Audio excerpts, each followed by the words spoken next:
You are not worthless. Me saying that probably didn't help at all. In fact, there is some scientific evidence that shows that by me saying you are not worthless, that you are worthwhile, that can actually hurt things rather than help things. And I'm gonna prove that to you a little bit later in this video.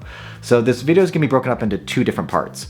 The first part is going to be a couple different scientific studies that I found that talk about a feeling of worthlessness or low self-esteem and what science has to say about that. The second part of this video is going to be real-world tactics that I have used in the past whenever I'm feeling really low, like my self-esteem has tanked, I'm feeling completely worthless. You know, those times like after a breakup or after a job loss or after just a big failure when you just feel just completely terrible.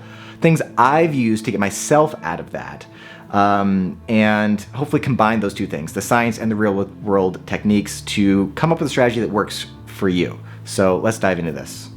So one thing I really like to do is make sure that the advice I'm giving is based on science. And so let's dive into some of the science here. There was an article in the 2003 Personality and Social Psychology Bulletin that talked about self-esteem maintenance processes. And there's a great quote from this article I wanted to read to you. It says, quote, "Results from 4 studies suggest that people with low self-esteem may be less likely to accept positive feedback from themselves than from an outside source, but equally likely to accept negative feedback from the self and an outsider." So what this means right off the bat is that if you are trying to do self-affirmations or things like that, saying like, oh, I'm a good person, or I'm great at this particular skill, or I'm amazing, I'm super handsome, I'm rich, I'm whatever, you know, whatever you might do to think you could increase your self-worth, if you're saying lies to yourself, you're not gonna believe it. It just won't work. Saying to yourself, I have high self-esteem when you have low self-esteem isn't gonna help. If anything, it's gonna create cognitive dissonance and your brain is gonna be fighting those two realities, and the real reality is going to win. And finally, one of the reasons that self-worth can be a negative cycle is that when you say negative things to yourself, if you have low self-worth, you are gonna believe that. You are gonna say, oh, you know what, I am a terrible person, and you will take that in and you will think, oh man, you're right, myself, I am a terrible person.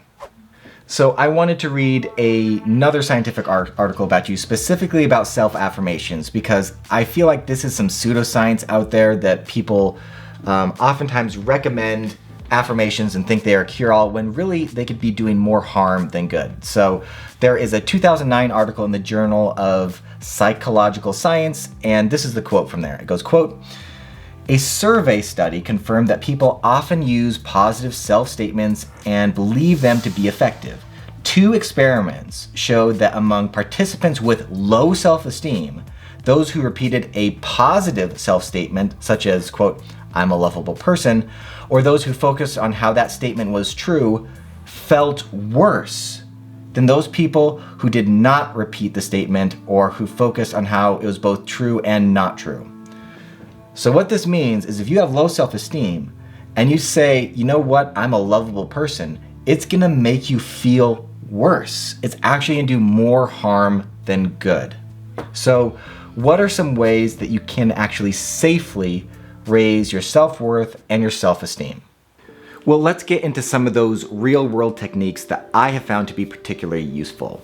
This first technique requires a little bit of self-awareness, and you have to know what your kind of baseline self-esteem is. Because science have kind of figured out that whatever your baseline self-esteem is, you kind of go back to that state depending on life events. So if you have like a big victory in your life, it might be raised for a little while, but eventually it's gonna reach homeostasis and you're gonna kind of go back to that regular level of your self-esteem. Same thing when it comes to if you have a big failure, you're feeling really worthless, eventually your self-esteem and your self-worth is going to go back to its regular state. It's gonna raise back up. And so you need to know this about yourself. You need to realize kind of what your baseline self-worth is. And if you are in a period in life where you are feeling particularly low, like you're feeling particularly worthless, one of the best things I've found is to procrastinate. Meaning just kind of wait it out. Realize that those feelings are temporary, that they're just emotions, they're just feelings, and eventually they will change. I know this is maybe not the best advice, especially people that are action-oriented and they are in an unpleasant, worthless state right now and they're like, I just want to get this over with.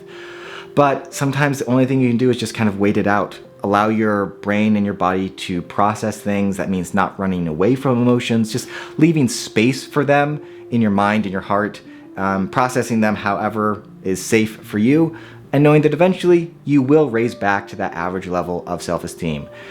Because of my own life and kind of my own average levels of self-worth, I know this is the case for me. Generally, I walk around at like a 7 or an 8 when it comes to self-worth, self-confidence, self-esteem. And so I know that if an event happens that really knocks me down to a 2 or a 3 or a 1 or a 0, I know that that's not normal for me. And eventually I will raise back up. Okay. Let's get serious now. You know it's serious because I'm sitting backwards in a chair and it's time to get real. So one technique that is really helpful when it comes to building up, it's just helpful for dealing with any sort of thoughts or emotions, is realizing the truth that thoughts are just thoughts and not all thoughts you think are true. Now, when I say that statement to you, you probably think, oh yeah, of course, I know that, but you have to kind of question your thoughts when you think them, because our brain subconsciously automatically thinks that whatever we think, whatever thoughts run through our head are true. And this is the basis for cognitive behavioral therapy. Just being able to examine your thoughts and realize you have a lot of control over how you respond to your thoughts and even generating new, more beneficial thoughts. So I will say that me just telling you that fact that not all thoughts are true, you might realize that on the surface, but it's a different thing to realize it at a deeper level. And I'm not even saying that I have this 100% on point all of the time. There's still times where I go through my life and I think, oh, I'm getting really worried, and I just assume that thought is true, or that catastrophe that I'm thinking is true, which causes anxiety and all sorts of different things like that. So it's a practice. It's a practice of being able to observe your thoughts, being aware when you are thinking, and being able to question the validity of those thoughts, going, okay, is this thought true? Is it helpful? And when you discover a thought that isn't true or helpful, you can go ahead and question that in your mind. Be like, hey, that's just a thought. That's not true. Or that's not even something I believe. That's just something my mother said, or my father said, or my coach as a kid said. It's not even true for me right now. And that's not going to make you feel better instantly like this, but it will over time help you become more cognitively aligned, so that the thoughts that you're generating on an automatic and regular basis are good, helpful thoughts, rather than thoughts that are running old programming that are just making you feel worse. One thing that is helpful to do is notice if there's any patterns in your life. Do you regularly go through these periods of worthlessness or really low self-esteem? And how often do these cycles take place in your life? Do you know it's like, man, every week I feel terrible on a Wednesday? Or maybe the cycle is a little bit longer, like every 2 or 3 months you really go through a really downward spiral that takes you a couple weeks to get out of. These are important bits of information for you to know. Things that I can't tell you, only you can tell you. And one of the ways I've discovered this in my own life is through journaling. I think journaling is really helpful. It is one of those things where it allows you to collect data, just like a little scientist yourself. You know, I'm something of a scientist myself. And be able to see the patterns in your own life, especially when it comes to your feelings and your emotions and your habits.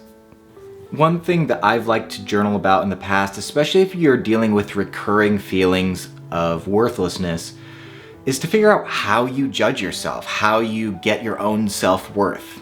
And what I've discovered by doing this exercise is realizing that sometimes I'm placing my self-worth in things that are very fragile. Like, there's been times I placed my self-worth in how I'm viewed on social media. There's been times I've put my self-worth in how much money I have in the bank, or what a particular person, usually my partner, thinks about me, or sometimes what my friends think about me. And when you realize where you are putting your self-worth, that is the first step in taking some of that power back for yourself and realizing, well, maybe I should judge my self-worth on something different. Maybe it's how I make choices, or how much good I can do in the world, or one of the traps I've been caught into is how productive I can be. If I'm really productive during a day, I view like, oh, I'm a good person. I'm a worthwhile person because I was really super productive. When that's not even the best judge of a person's worth, I don't think. Another real world technique that has helped me in the past kind of also has to do with journaling, which I mentioned earlier, which is getting to the root cause of what is making you feel worthless. You might think that it's a particular situation like a job loss or a breakup, but usually that is just the surface level action that has taken place. Usually there's some deeper beliefs that are causing you to feel that deep sense of worthlessness. And so I've found that through journaling or through working with counselors or coaches or even talking to a really good friend, sometimes you can figure out exactly what are those deep-rooted reasons that are causing that sensation of low self-esteem. And once you figure that out, you can start taking action to improve it in certain ways. You can start addressing some of those limiting beliefs that are making you feel absolutely terrible. And in fact, one of the reasons that I decided to create this particular video is I run the podcast Shut Up Brain, and someone wrote me a letter that I never actually answered on the air, but it was kind of the impetus for this video. And the person wrote in and said, I've been suffering from anxiety since I was a kid. I'm 21 now, and social anxiety disorder still makes me feel worthless. I see a therapist from time to time, but things are still really hard for me. Self-esteem problems mostly, and listening to the Shut Up Brain podcast every day helps make me feel less anxious and learn so much stuff about anxiety and how to cope with it. So they were just kind of thanking me for some of the things that I said on my podcast, but they pointed out a couple things that they are doing well. One, they're working with a therapist, and also they've kind of addressed one of their key factors in their worthlessness, their social anxiety. And so I think it's great that they are working with a therapist that can really help address some of those things and realize that, yeah, if you struggle with anxiety or depression or any sort of other mental disorder, that doesn't have to give you a sense of worthlessness. That doesn't say anything about your self-worth. You are a human being and you have inherent self-worth. And I think it's one of those things that we can learn through different tactics and techniques. In fact, one of my favorite ones is loving kindness meditation or metta meditation.